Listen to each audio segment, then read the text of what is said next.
Welcome to another episode of Firm Foundations Podcast with your hosts, CJ and Tony. Today, we are going into Genesis chapter 16. In the previous episode, we looked at chapter 15 and God's covenant with Abraham. And we saw how God has a timing for everything. The big takeaway was that even if God is not answering our prayers when we want them to be answered, it's for a reason. And I don't know if we use this term exactly, but um, there's the concept of the fullness of time in the Bible. In the fullness of time, the Lord makes certain things happen according to his plan. And all the promises that God had made Abraham were subject to this timing.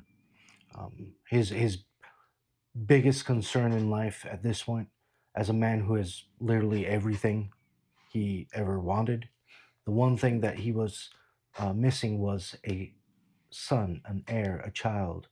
And he was a little contentious with the Lord, I guess you could say. He says when God told him that the Lord himself was his uh, reward.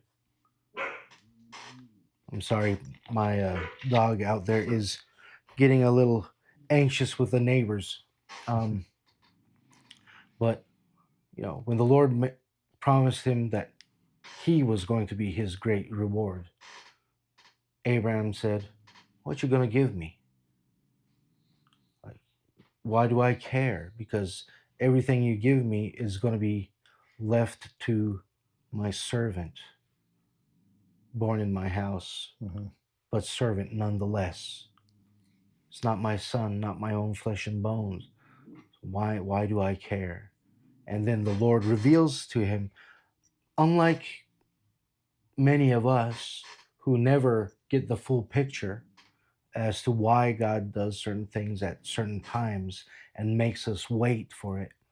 He tells him exactly what's going to happen 400 years in advance, 4 generations in advance, and explains why it has to be this way. So if you would like to learn more, uh, go back and watch our episode on Genesis 15. I think that was going to be episode 17. Um, And you said that was in two parts, correct? yeah, that is true. It's going to be in 2 parts. So you can check out episode 16 and 17. Um, Today, we're going to go into what happens when you lean on your own understanding rather than trusting the Lord.